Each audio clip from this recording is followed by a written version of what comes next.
Бақытты балалық шағың тез артта қалап, ересек өмірге қадам басасың.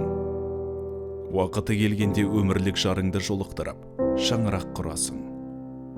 Күнделікті жұмыстарыңмен қолың босамай, кей сәтте ең қымбат жанның шалған қоңырауын жауапсыз қалдыратында кезің болады.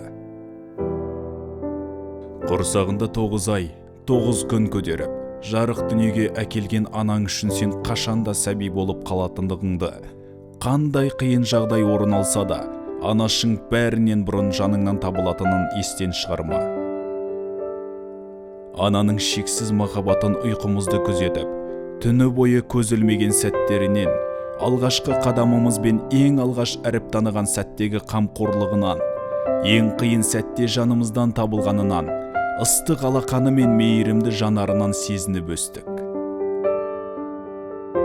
Ендеше, сол абзал жанның махаббатына әлемнің ешбір байлығы жетпейтінін естен шығармайық.